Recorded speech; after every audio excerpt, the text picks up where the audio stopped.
I was standing in a hotel bathroom at 15 years old, bruises on my arms, makeup smeared, a $50 bill crumpled in my pocket.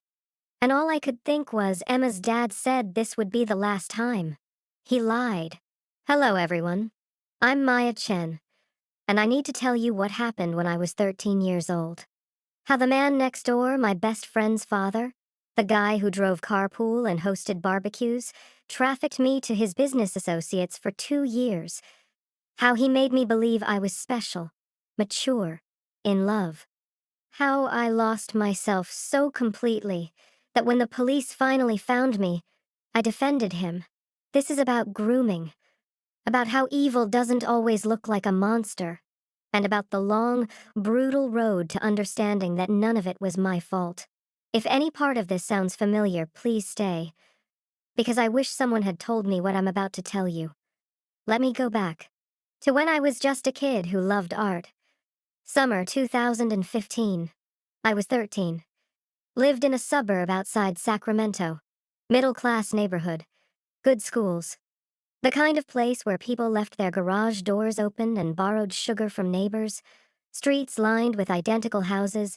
Yards with sprinklers that went off at 6 a.m. every morning. Kids riding bikes until the streetlights came on. It looked safe. It felt safe. My parents had divorced 2 years earlier. The kind of divorce that starts quiet and ends loud.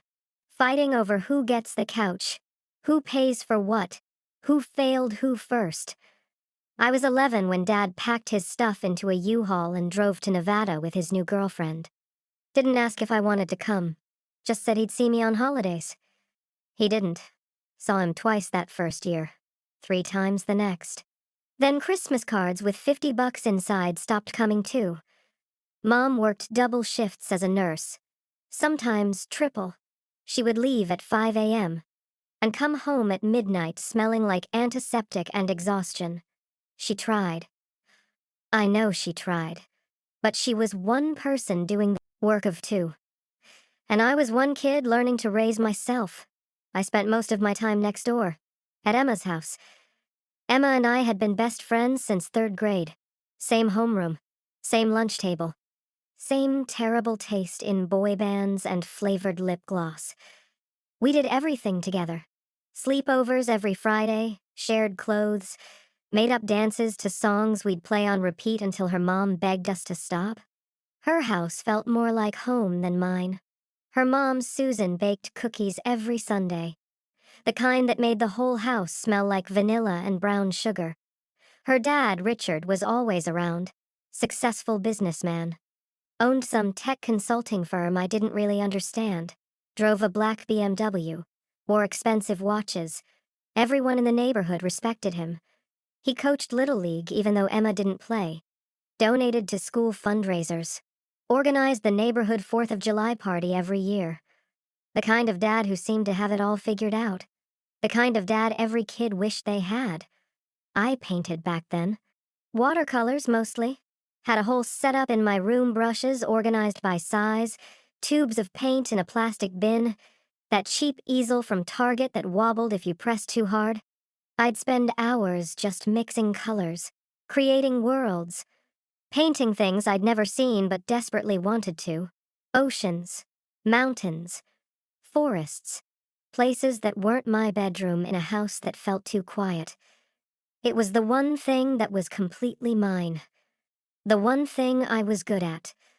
The one thing that made sense when everything else felt confusing. Emma's dad noticed. One Saturday afternoon in July, I was showing Emma my latest piece, a sunset over the ocean I'd never seen but imagined constantly. Purple and orange sky bleeding into blue water. A sailboat in the distance. That's remarkable, Maya, Richard said from the doorway. I hadn't heard him come in. You have real talent. Genuine talent. Nobody had ever called my art remarkable. Mom barely looked at it. Too tired, too stressed. She'd glance and say, "That's nice, honey," before rushing to her next shift. Dad forgot I painted at all. One Christmas I sent him a painting I'd worked on for weeks. Never heard a word about it. "Thanks, Mr. Hoffman," I mumbled. My face got hot. I wasn't used to compliments. Please, call me Richard. He smiled. Warm. Genuine. Artists shouldn't be so formal. You're an artist, Maya. You should own that. That felt good. Being called an artist. Being seen. Being more than just Maya, the quiet kid whose parents split up. The girl who ate lunch at Emma's house because there was no food at home. The one who wore the same jeans twice a week because mom couldn't afford new ones. Richard saw me. Really saw me. Or so I thought. Have you ever been so hungry for attention that you didn't notice when it started to rot? The compliments continued. Little things at first. Easy to dismiss. Easy to rationalize. You're more mature than Emma. She's still so childish sometimes. You have an old soul, Maya. Most kids your age are so shallow, so obsessed with stupid things. But not you. You think deeply. It's refreshing to talk to someone who actually has substance, who understands nuance. He started buying me art supplies. Professional-grade watercolors in metal tubes, real sable brushes that cost $40 each, a portable easel that folded up neat and clean, paper that didn't buckle when you wet it. Expensive stuff my mom could never afford. Stuff I'd stare at in the art store and know I'd never own. He said it was because he believed in nurturing talent, that the world had too few artists. That I reminded him of himself at my age, underestimated, overlooked, misunderstood by people who didn't get it. Your mom's working so hard, Maya. She can't see what I see. But I do. And I want to invest in your future. You're going to be something special. I felt special. Chosen. Like I'd won some lottery I didn't know I'd entered. Mom asked where the supplies came from. I said, the school art program gave them out. She believed me. Why wouldn't she? She trusted the neighbors. Trusted that I was safe next door. Richard started suggesting I come over when Emma wasn't home. Work on your art in peace, he'd say. Emma's too loud when she's around, too distracting. You need quiet to create. Real artists need solitude. So I did. I'd show up after school on days Emma had volleyball practice. He'd let me into his home office. Big room with floor-to-ceiling windows, massive desk, leather chairs, shelves of books he probably never read but looked impressive. He'd make me snacks, fancy stuff, cheese and crackers, fruit I'd never heard of, sparkling water in glass bottles. He'd sit across from me while I painted. We'd talk about art, about my dreams of going to art school, about how my parents didn't understand me, about how lonely it was, being the only person in my house who cared about beauty. He listened in a way no one else did, nodded, asked questions, made me feel heard, valued, important. You're going to leave this town one day, Maya. You're going to do incredible things. I can see it. I believed him. Why wouldn't I? He was an adult. Successful. Smart. He had no reason to lie to a 13-year-old kid. Looking back, I can see it now. The way he slowly separated me from Emma. How he'd create reasons for us to be alone. How he positioned himself as the only person who truly got me. How he made me feel special while systematically isolating me from everyone else. But at 13, I just felt lucky. Like I'd finally found someone who saw me, who believed in me, who made me feel like I mattered. 3 months in, things shifted. We were in his home office. I was painting. He was supposedly working on his laptop. The room was quiet except for the sound of my brush on paper and his fingers on the keyboard. Then he said something I'll never forget. You're becoming quite beautiful, Maya. You probably don't even realize it yet, but you are. Stunning, actually. I froze. Brush mid-stroke. Paint dripping onto the paper, ruining the clouds I'd been working on. That's, it's a compliment. A fact. Why do girls your age get so uncomfortable with compliments? You should own your beauty. Confidence is attractive. Powerful. My stomach twisted. Something felt wrong. Off. But I smiled. Because what else do you do when an adult compliments you and you're 13 and desperate to seem mature? Desperate not to be childish like Emma? He started commenting on my clothes after that. That color looks stunning on you. Brings out your eyes. Touching my hair when he walked past. So silky. Do you use special shampoo? Standing too close when he looked at my paintings. His hand on my shoulder. Lingering. Then my waist. Then lower. I didn't know what to do. Part of me knew it felt wrong. Made my skin crawl. Made me want to run. But another part, the part that was lonely and ignored and starving for validation, wanted to believe this was normal. That this was what it felt like to be seen as more than a kid. That this was what maturity looked like. What being special meant. He never did anything too obvious. Never crossed a line I could clearly name. Just pushed boundaries inch by inch. Testing. Seeing what I'd allow. What I'd accept. Does that make sense? How you can know something's wrong but convince yourself it isn't? How you can feel uncomfortable but talk yourself out of trusting your gut because you want so badly to believe someone sees value in you. 4 months in, he kissed me. We were alone. Emma was at volleyball practice. Susan was at a charity event downtown. Something about raising money for animal shelters. I was painting in their living room. He sat next to me on the couch. Closer than necessary. His leg pressed against mine. Maya, can I tell you something? Sure. My voice was small. Uncertain. I think I'm falling for you. My heart stopped. What? I know it's complicated. I know people. Wouldn't understand. But you're not like other 13-year-olds. You're special. Mature. We have a connection that's rare. Beautiful. Something most people spend their whole lives searching for and never find.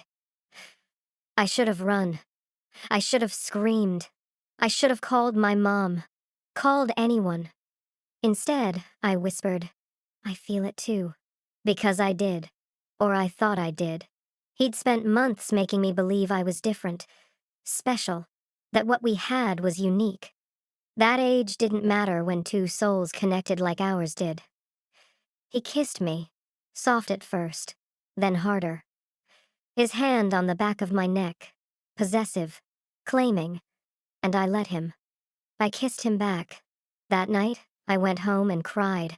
Not because I was scared, but because I thought I was in love with a married man, with my best friend's father.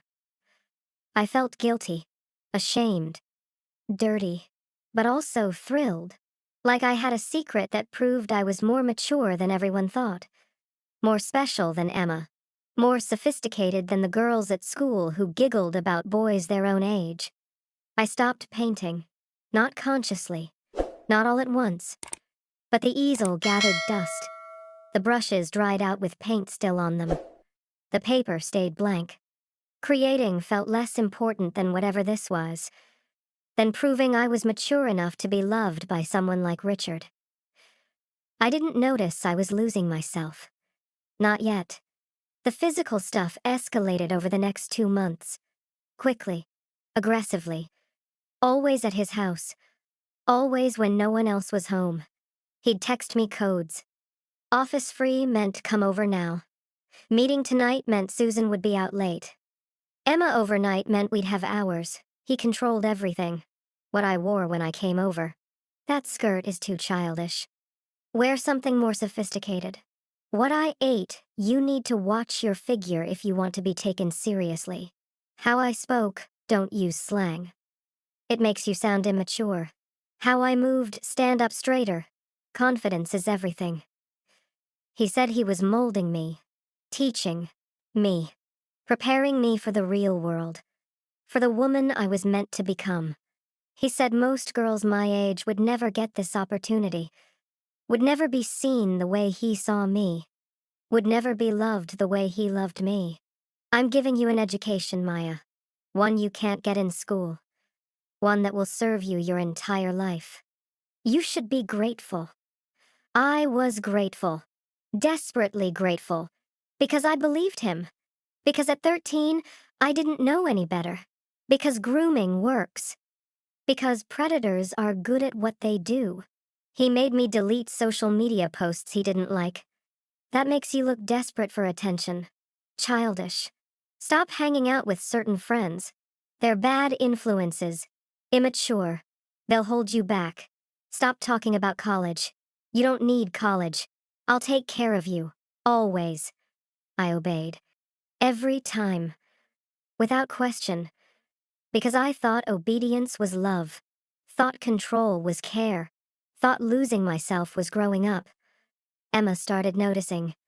You're being weird. Why don't you want to hang out anymore? We used to do everything together. I'm just stressed about school. You're literally at my house all the time. But you never want to actually do anything with me. It's like you're avoiding me. Your dad lets me paint there. It's quiet. Since when do you need quiet?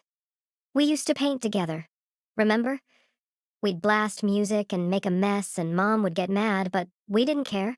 What happened to that? I shrugged. Because I couldn't tell her the truth.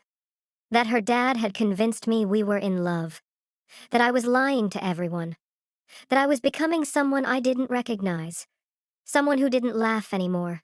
Didn't create. Didn't feel like Maya. She looked hurt. Confused. Did I do something wrong? No. You didn't. I'm figuring stuff out, okay? But I wasn't figuring anything out. I was drowning. And I didn't even know it yet. Have you ever lied so much you forgot what the truth felt like? Ever smiled when you were dying inside? Because admitting pain felt like admitting failure? 6 months in, Richard introduced me to his business associates. I want you to meet some important people, he said, one Thursday after school. October. Cold. I remember because I was wearing a jacket he'd bought me. Expensive. Too old for me. But he said it made me look sophisticated. They're investors. Very wealthy. Very influential. If you impress them, they might sponsor your art. Get you into a real gallery. Launch your career before you even turn 15. Do you understand how rare that is? I was 14 now. My birthday had passed quietly. Mom worked that day. Didn't even make dinner. Richard gave me a gold bracelet. Said it was because I was his special girl. I wore it every day. Naive. Desperate to believe my art mattered. That this was my big break. He drove me to a hotel. Nice one. Downtown Sacramento. The kind with revolving doors and doormen in uniforms. We took an elevator to the 6th floor. He led me to a suite. Knocked twice. 3 men opened the door. Older, 50, maybe 60. Expensive suits. Watches that cost more than my mom made in a year. They smiled at me. Looked me up and down in a way that made my skin crawl. Richard introduced me as a young prodigy. Said I was special. Talented. Mature beyond my years. They nodded. Offered me wine. I said no. Richard's jaw tightened. Don't be rude, Maya. These men are doing you a favor. The least you can do is be polite. So I drank. Half a glass. My first time. It tasted bitter. Burned my throat. Made my head fuzzy within minutes. Things got blurry after that. Richard left. Said he had to take a call. The men stayed. One of them touched my face. Richard said you were special. He wasn't lying. I won't describe what happened next. I can't. Even now, 6 years later, my therapist says I don't have to relive it in detail to heal from it. But I will tell you this. I left that hotel room with $200 in cash and a text from Richard. You did great. They loved you. This is just the beginning. I'm so proud of you. I threw up in a gas station bathroom on the way home. Cried on the bus. Stared at the money in my hand and felt dirty. Used. Wrong. But when Richard texted me the next day saying how proud he was, how I'd impressed important people, how this was going to change my life, I felt a twisted sense of accomplishment. Like I'd passed some test. Like I'd proven I was mature enough to handle the real world. That's what grooming does. It makes you complicit in your own abuse. Makes you believe you chose it. Makes you defend the person destroying you because you think they're saving you. For the next year and a half, Richard trafficked me to his associates. Once a week, sometimes twice. Always hotels. Always different men. Always the same script. They're helping your career. This is how the art world works. This is how powerful women get ahead. All successful women do this. You think talent is enough? It's not. You need connections, and I'm giving them to you. He gave me pills. Said they'd help me relax, help me be more comfortable. I didn't ask what they were. OxyContin, I found out later. They made everything foggy, easier to endure, harder to remember, harder to feel. I started needing them even when I wasn't going to hotels.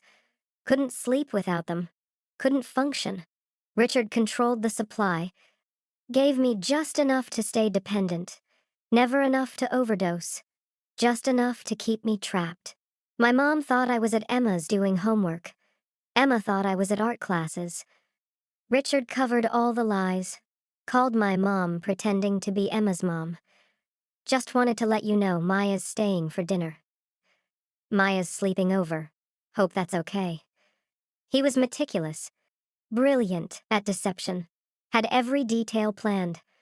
I stopped going to my real art class, the one I'd loved, the one at the community center with the teacher who'd actually believed in me, Mrs. Park. She'd say things like, "Your use of color is intuitive, and you have a natural gift for composition." I stopped showing up, stopped caring. Mrs. Park called my mom. "Maya hasn't shown up in 2 months. Is everything okay?" Mom asked me about it. Concerned. "Is something wrong, honey? Did something happen with Mrs. Park?" I lied. Said Mrs. Park was too critical, that she made me feel bad about my work. That I needed a break. Mom believed me. Why wouldn't she? I was the good kid, never in trouble. Straight A's, quiet, responsible. She had no idea I was being trafficked by the neighbor. How could she? I'd become an expert at hiding, at pretending, at smiling when I was screaming inside. I didn't touch my watercolors at home anymore, didn't even look at them.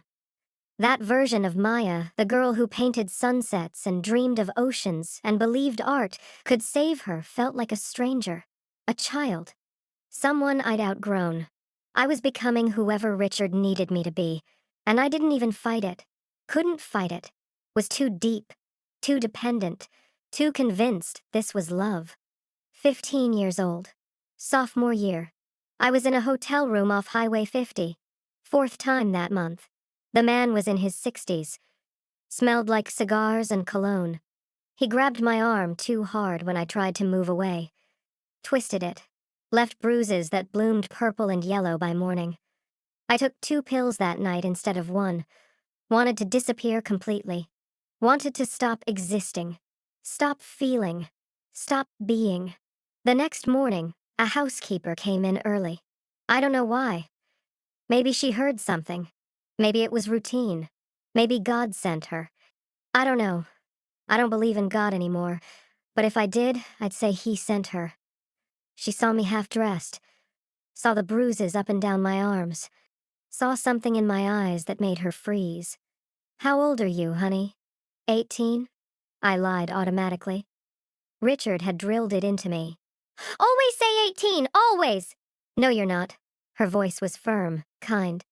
"You're a baby. What happened to you?" I couldn't answer, just stared at her, tears streaming down my face, silent, frozen. She handed me a robe. "Stay here. Don't move." She called her supervisor. Her supervisor called the police. I panicked, tried to leave, tried to run. 2 officers arrived before I could. They were gentle, kind. One was a woman with short hair and sad eyes. The other was a man who reminded me of my dad before the divorce, before he stopped caring. They asked if I was okay, if someone was hurting me, if I was safe. And God, I'm ashamed to say this, defended Richard. "I'm fine. This is a misunderstanding. I wanted to be here. I chose this. Who brought you here?" A friend. Just a friend. What friend? What's their name? I wouldn't say. Couldn't say. Because despite everything, I still believed I loved him. That he loved me. That if I told the truth, I'd ruin everything. Ruin us. Ruin the only person who'd ever made me feel special.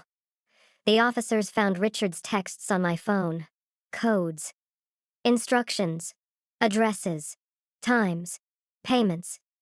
They traced his number. Showed up at his house that afternoon. Emma answered the door. The next 72 hours destroyed 2 families. Emma learned her father was trafficking her best friend. The girl she'd grown up with. Shared everything with. Loved like a sister. Her mother learned her husband was a predator. A monster. That their entire marriage was a lie. That he'd been abusing a child under their roof while she baked cookies and planned charity events. My mother learned her daughter had been abused for 2 years while she worked night shifts and trusted the neighbors. That she'd failed to protect me. That the one safe place she thought I had wasn't safe at all. Richard was arrested, charged with trafficking a minor, solicitation, sexual abuse, distribution of controlled substances to a minor, 14 counts. His associates were arrested too. Wealthy men who thought money would keep them safe, who thought girls like me didn't matter, who thought they'd never face consequences. Emma stopped speaking to me, not because she blamed me, I know that now, but because looking at me was too painful. I was a walking reminder that her entire life had been a lie, that her father, the man who'd coached Little League and made her breakfast and told her he loved her, was capable of unthinkable evil. Her mom, Susan, tried to talk to me once. Came to my house 2 weeks after Richard's arrest. Stood on the porch crying. Said she was sorry. Said she should have known. Should have seen it. Should have protected me. I couldn't look at her. Couldn't speak. Just closed the door. She divorced Richard within a month. Moved across town with Emma. Sold the house. I heard Emma switched schools. Changed her last name back to her mom's maiden name. I hope she's okay. I really do. I hope she found a therapist. I hope she doesn't blame herself. I hope she knows none of this was her fault. My mom spiraled. Quit her job for 3 months. Couldn't stop crying, couldn't sleep, couldn't eat. She'd sit on the couch staring at nothing, whispering, "How did I not know? How did I miss this? What kind of mother am I?" I wanted to comfort her, tell her it wasn't her fault, but I was drowning in my own guilt, my own shame, my own rage. I had nothing left to give. I didn't cry, couldn't cry. I was numb, hollowed out, empty. The police called me a victim. The news called me a survivor. But I didn't feel like either. I felt like a participant. Like I'd chosen everything. Like I'd destroyed Emma's family because I was weak and stupid and desperate for attention. The pills were gone. Cold turkey. No warning, no taper. Just gone. Withdrawal was hell. Sweats that soaked through my sheets every night. Shakes so violent I couldn't hold a fork. Panic attacks that made me feel like I was dying. My body screamed for something I couldn't have anymore. Something I'd become dependent on because Richard wanted me dependent. Wanted me controlled. Wanted me trapped. Therapy started. Court mandated. Twice a week. I barely spoke. Sat in the chair and counted ceiling tiles. 112. I counted them every session. The therapist was patient. Too patient. I wanted her to be angry. To yell at me. To confirm I was as disgusting as I felt. Instead, she said, "You were a child, Maya. You were groomed, manipulated, controlled. Nothing that happened was your fault. Do you understand that? None of it was your fault."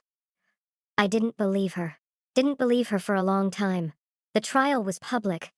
My name was kept confidential in official documents, but everyone knew. Small town. Word spreads faster than wildfire. Kids at school whispered when I walked past. Some were sympathetic, pitying. Most were cruel. She's that girl. She slept with her friend's dad. She ruined their family. I heard she did it for money.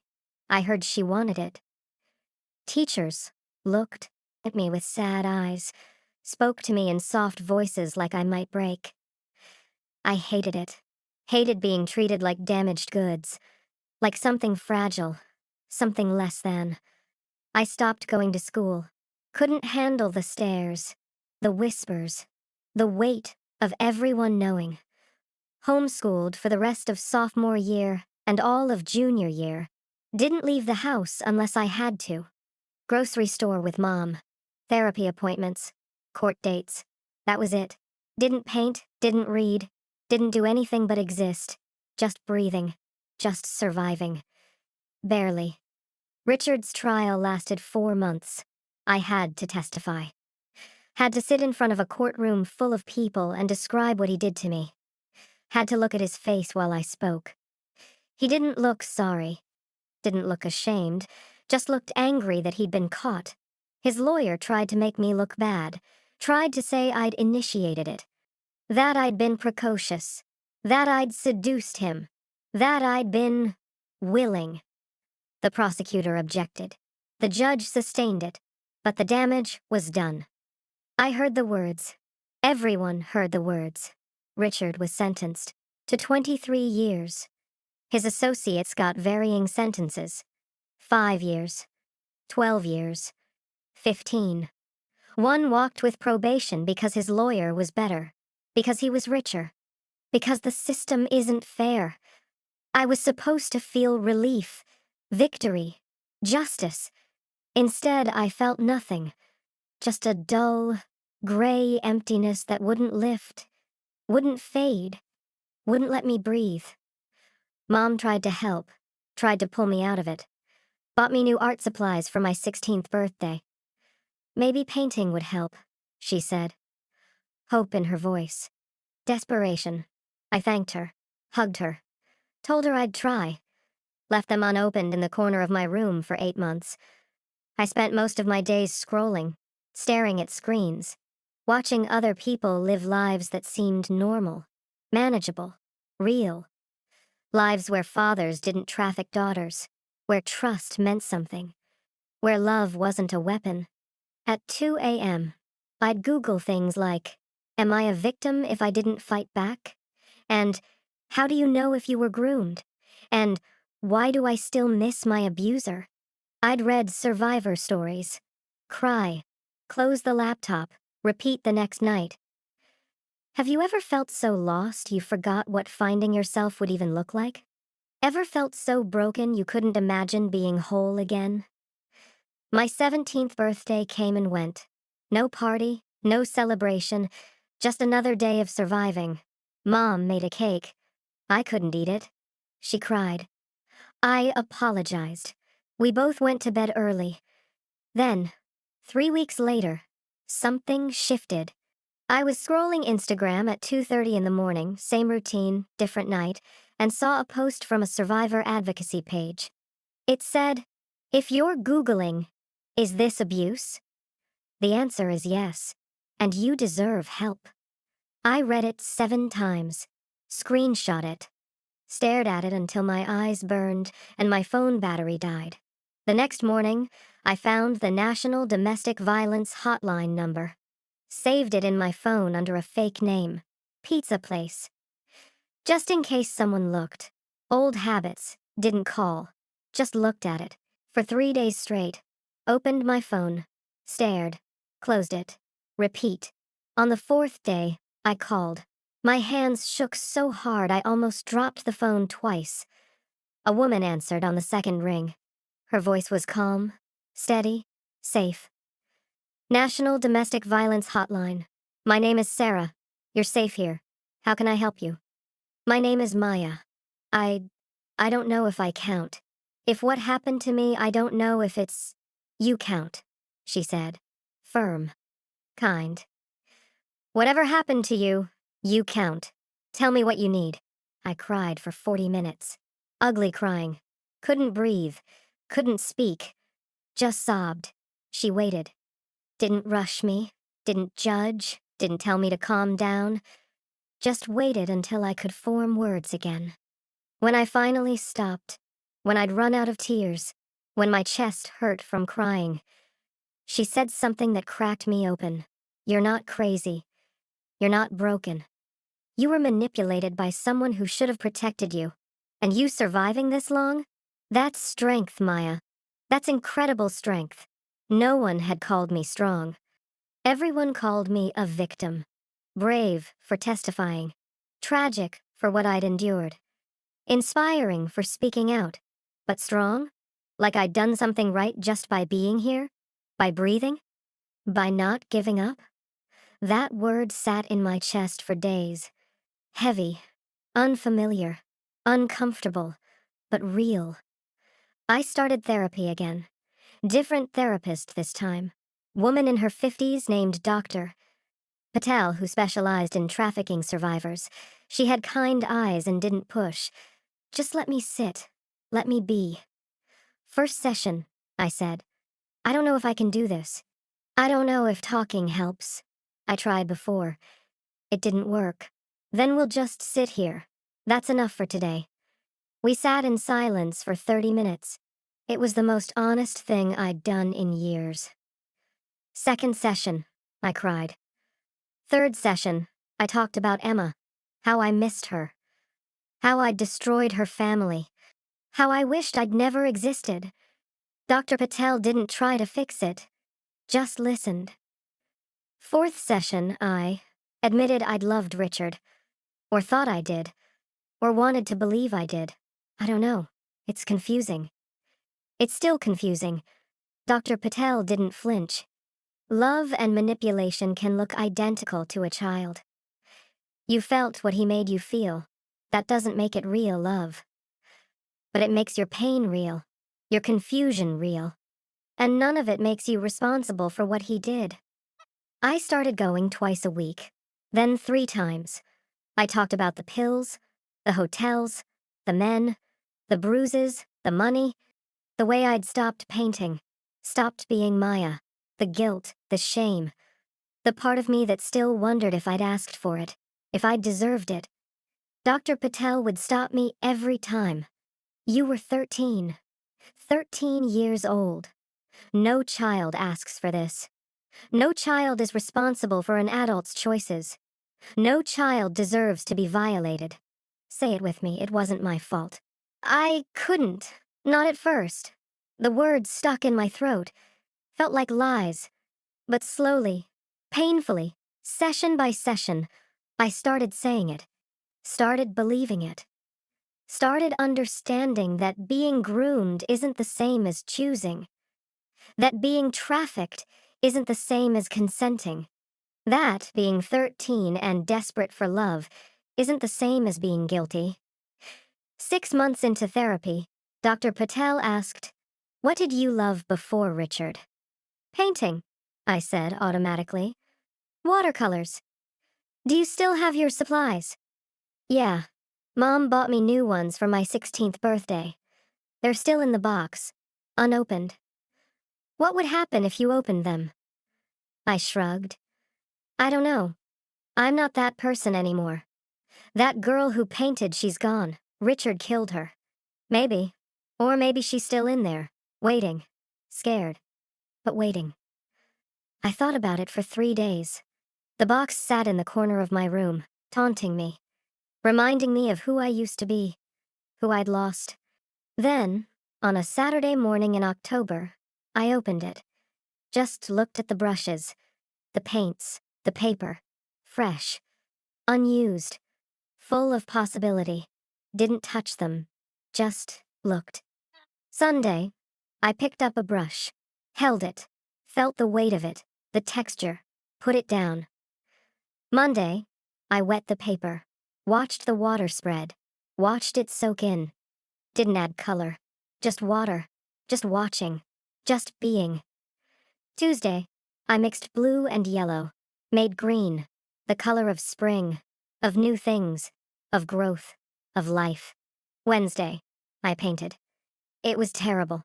My hands were stiff, unpracticed. The colors bled wrong. Nothing looked like I wanted it to. It looked like a child's work. Messy, uncertain, wrong. But I painted, and when I finished this ugly, broken little landscape that didn't look like anything, I cried. Not from sadness, not from shame, from something else. Something that felt like remembering, like coming home to a place I thought had burned down. Dr. Patel asked to see it the next session. I brought it. Embarrassed. It's bad. I know it's bad. She looked at it for a long time. Really looked. Then smiled. This is you coming home, Maya. This is healing. It doesn't have to be perfect. It just has to be yours. I didn't paint every day. Some weeks I couldn't touch the brushes. Looking at them hurt. Reminded me of Richard, of his office, of the girl I'd been when he first noticed my art, when he first called me special. Other weeks I'd paint for hours, not creating masterpieces, just moving color around, watching it blend, watching it dry, finding small moments of peace in the process. It wasn't about becoming an artist again. It was about reclaiming something Richard had taken, something that was mine before him, something that could be mine again, on my terms, in my time. I started going outside more. Small steps. Walk to the mailbox, walk to the corner, walk around the block, walk to the park and sit on a bench for 5 minutes, 10, 20. Watch people. Normal people living normal lives. Walking dogs, pushing strollers, jogging, laughing, existing without fear, without shame, without the weight of trauma crushing them. I wanted that. Wanted. Normal. Wanted boring. Wanted a life where the hardest decision was what to eat for lunch, not whether I'd survive another day. I enrolled in community college at 18. Part-time. 2 classes. Art history and intro to psychology.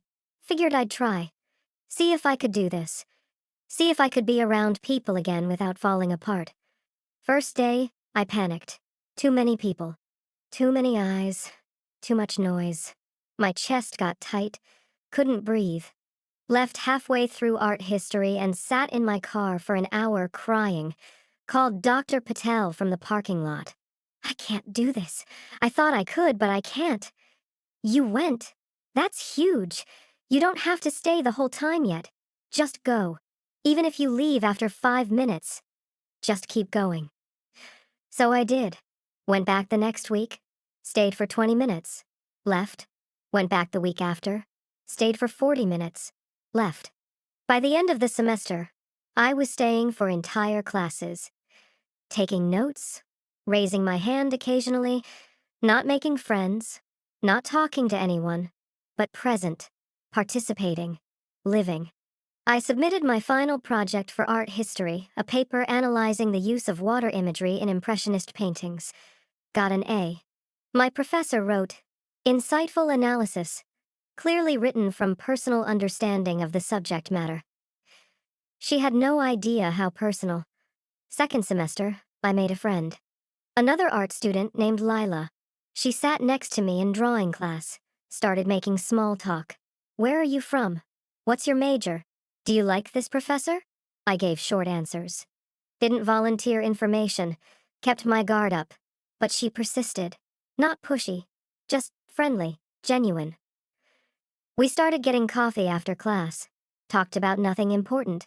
Movies, music, stupid memes, TV shows we were binge watching. Surface stuff, safe stuff. It felt normal, and normal felt revolutionary. One day, she asked, "You're really quiet about your past. Family stuff, high school, everything okay?" My chest tightened. "Complicated family stuff. I'm working through it." "Fair. I get that. My parents divorced when I was 12. It was brutal. Still is sometimes." "I'm sorry." "Don't be. We all have stuff, right? Anyway, if you ever want to talk about it, I'm here. And if you don't, that's cool too."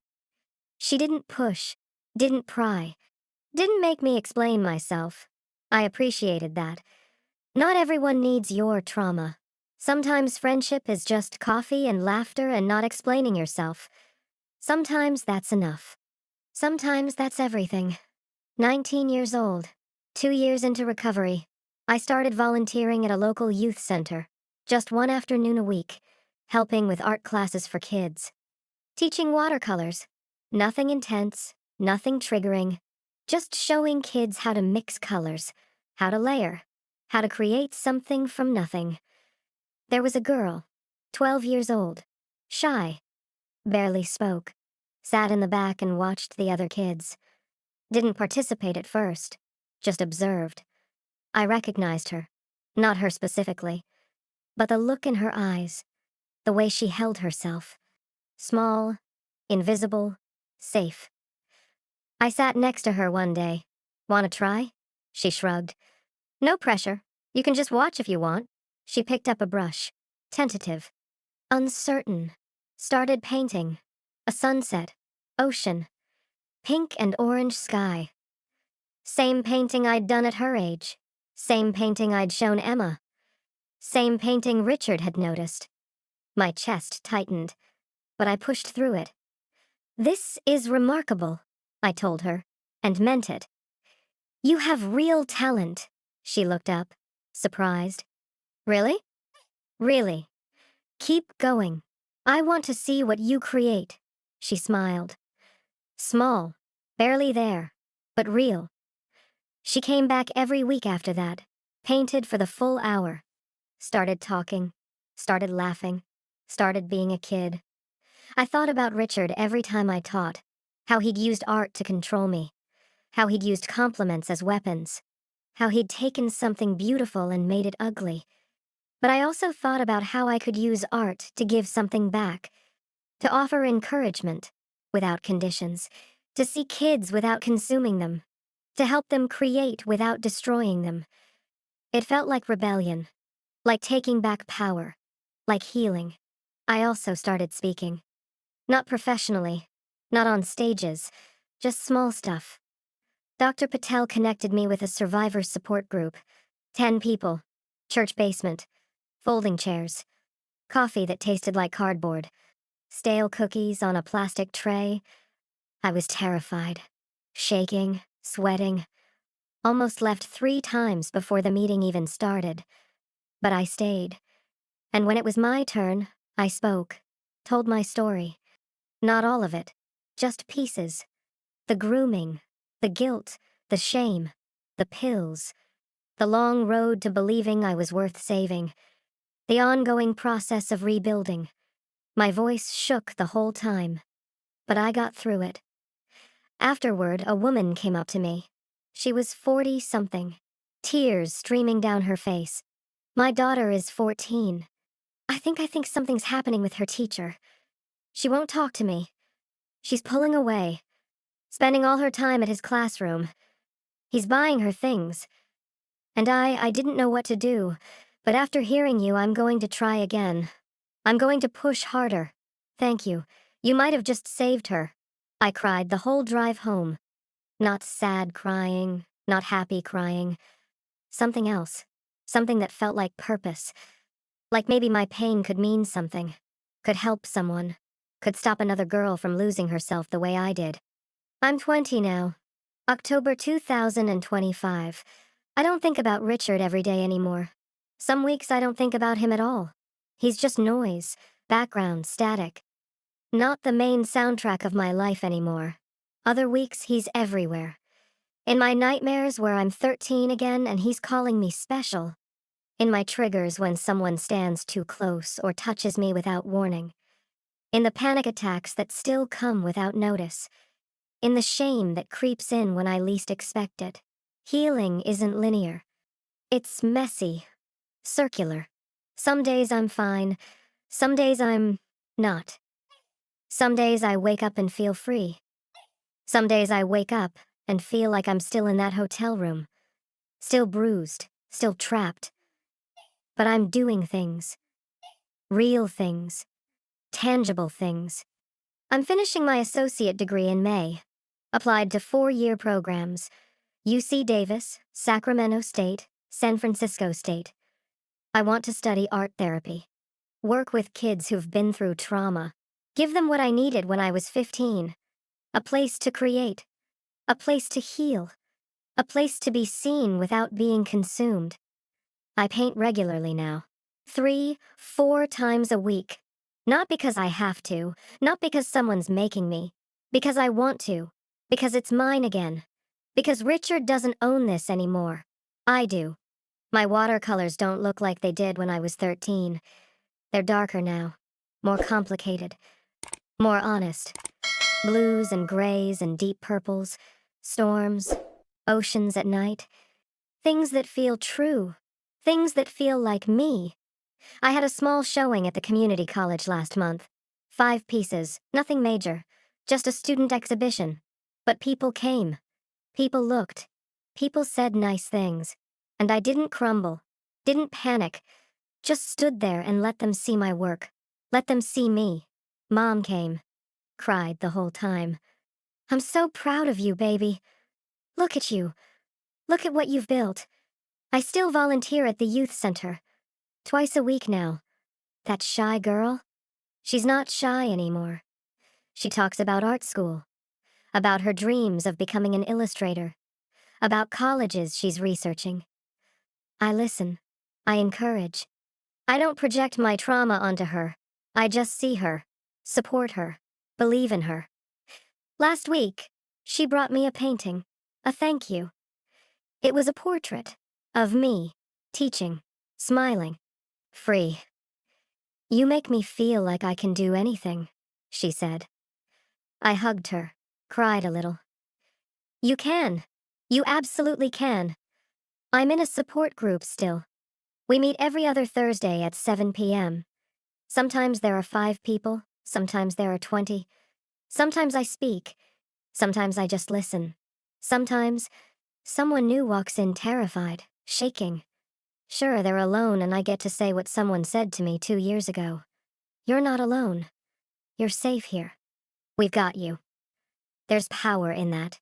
In being the person you needed when you were drowning. I'm not dating. Not ready. Might never be ready. That's okay. I'm learning that healing doesn't require romance. That I can be whole alone. That my life can have meaning and purpose and joy without someone else validating it. I went on 1 date last year. Nice guy. Met him at school. He asked me out for coffee. I said yes. We talked for an hour. It was fine. Pleasant. But when he reached across the table and touched my hand, I froze. Couldn't breathe. Excused myself. Cried in the bathroom for 20 minutes. He texted after. Are you okay? Did I do something wrong? I didn't respond. Couldn't explain. How do you tell someone you're still terrified of being touched? That intimacy feels like danger? That trust feels impossible? Dr. Patel says it's okay, that there's no timeline, that some survivors date right away and some never do and both are valid, that my healing is mine, that I get to decide what it looks like. So I'm okay being alone. For now. Maybe forever. Maybe just for now. I don't know. And that's okay too. Mom and I are good. It took time. Therapy for both of us. Family sessions where we both cried and yelled and said things we'd been holding in for years. She apologized. Over and over. I should have known. I should have seen it. I failed you. I told her what Dr. Patel told me. He was a predator. He was good at hiding. You were working. Trying to survive. Trying to keep us afloat. You didn't fail me. He did. He failed both of us. We're rebuilding. Slowly. We have dinner together twice a week. Watch stupid reality shows. Talk about nothing important. It feels normal. Safe. Like we're finding our way back to each other. She came to my art showing. Took 1,000,000 pictures. Posted them on Facebook with the caption, "My daughter the artist." I rolled my eyes but secretly loved it. She's dating someone new. A teacher. He seems nice. Makes her laugh. She asked if I was okay with it before introducing us. I said yes. Meant it. She deserves happiness. We both do. I haven't spoken to Emma. Don't know if I ever will. I looked her up once on social media. Private account. Can't see anything. I didn't send a request. Didn't reach out, left it alone. I hope she's okay. I hope she found a good therapist. I hope she's not carrying guilt that isn't hers. I hope she knows I'm sorry not for Richard's choices, but for the fact that his evil touched her too. Destroyed her family. Shattered her childhood. Made her question everything she thought she knew. I wrote her a letter once. Never sent it. Just needed to say things out loud. Even if she never heard them. I miss you. I'm sorry. I wish I'd been braver. I wish I'd told someone sooner. I wish I could have protected you from the truth. But I was just a kid. We both were. None of this was our fault. I hope you're healing. I hope you're happy. I hope you know I loved you. Still love you. Even though we'll probably never speak again. I burned the letter in the backyard. Watched the smoke rise. Let it go. Some mornings, I wake up and feel okay. Not happy. Not healed. Just okay. And that's progress. Because 2 years ago, I didn't think I'd live to see 20. Didn't think I'd make it through withdrawal. Through court. Through the shame. Through the nightmares. Through the endless loop of self-blame. But I did. I'm here. I'm 20 years old. I'm in college. I paint. I teach. I volunteer. I speak. I survive. Some days that's all I do. Just survive. Get out of bed, shower, eat something, go to therapy, go to class, come home, sleep, repeat. Other days I do more. I laugh. I create. I connect. I help someone. I feel something that resembles joy. Small, fleeting, but real. This is healing. This messy, non-linear, 2 steps forward, 1 step back process. This is what recovery looks like. Not inspiration porn. Not a movie ending. Not a neat bow. Just a life being rebuilt. Slowly. Painfully. Honestly. If any part of my story sounded familiar, please let me know in comments section. If someone makes you feel special in a way that isolates you from friends, that's not love. That's control. If someone older than you says you're mature for your age, that's a red flag. Adults who respect boundaries don't say that. If someone gives you gifts and then makes you feel like you owe them, that's manipulation. Real gifts have no strings. If you've stopped doing the things you love because someone convinced you to prioritize them, you're losing yourself. That's not growth. That's grooming. If someone touches you in ways that make you uncomfortable but tells you it's normal, it's not. Trust your gut. Always. If you're being hurt and you think it's your fault, it's not. It's never your fault. Children can't consent. Teenagers can't consent to adults. Period. And if you're in it right now, if you're listening this and thinking, that's me, but you're not sure it counts, not sure it's bad enough, not sure anyone would believe you, it counts. You count. We can end this. Trafficking, grooming, abuse. Not by just ignoring it, by talking about it, by believing survivors, by holding predators accountable, by creating spaces where kids can be kids without fear.